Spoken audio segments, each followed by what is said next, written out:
সভাপতি এই বিশ্ববিদ্যালয়ের।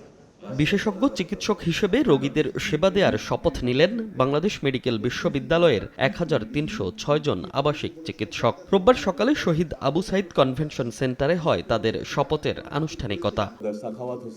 অনুষ্ঠানে যোগ দিয়ে স্বাস্থ্য প্রতিমন্ত্রী ডাক্তার এম এ মুহিত বলেন, দেশের মানুষের জন্য মানসম্পন্ন চিকিৎসা সেবা নিশ্চিত করতে প্রতিজ্ঞাবদ্ধ সরকার।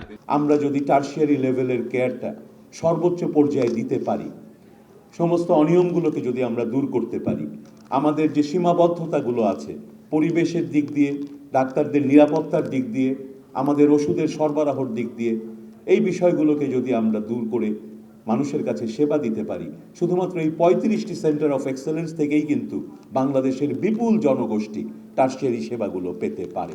স্বাস্থ্যমন্ত্রী সরদার মোহাম্মদ সাখাওয়াত হোসেন চিকিৎসকদের কাছে মেডিকেল শিক্ষাকে রাজনৈতিক প্রভাব মুক্ত রাখার অনুরোধ করেন। বলেন, মেডিকেল শিক্ষার্থীরা রাজনীতিতে জড়ালে দেশের মানুষ সঠিক চিকিৎসা থেকে বঞ্চিত হবেন। রোজকার সাধারণ খাবার এখন হবে অসাধারণ। প্রাণ স্বাদের মশলা, স্বাদ বাড়ায়, ঘ্রাণ ছড়ায়। বেশিরভাগ ছাত্রদের 81% students, both men or women, একটা অবজারভেশন আছে যে শিক্ষক ছাত্রের রাজনীতি শিক্ষাকে ব্যাঘাত ঘটায়। সম্মানিত শিক্ষকবৃন্দ, আপনাদের আবারও রিকোয়েস্ট করব, ওনাদেরকে পলিটিক্সে জড়াবেন না, তাহলে ওই সময়টুকু ওনারা কাজ করতে পারবে।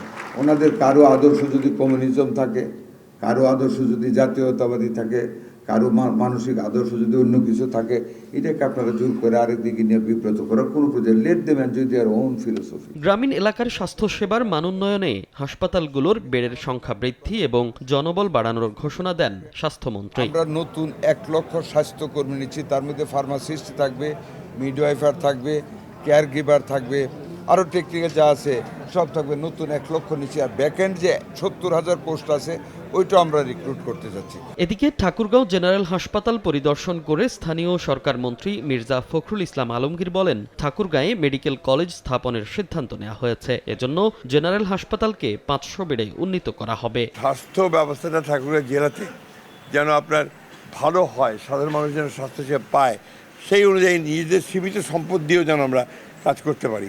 যেটা দরকার হবে সেটা একটা ইনিশিয়েটিভ দরকার হবে, যেটা আমি আশা করব যে আমাদের দায়িত্বে আছেন তারা সেটা ভালোভাবে পালন করবেন। এছাড়া সাধারণ মানুষের স্বাস্থ্যসেবা নিশ্চিতে চিকিৎসকদের যথাযথভাবে দায়িত্ব পালনের আহ্বান জানান স্থানীয় সরকার মন্ত্রী। মনির হোসাইন, সময় সংবাদ, ঢাকা।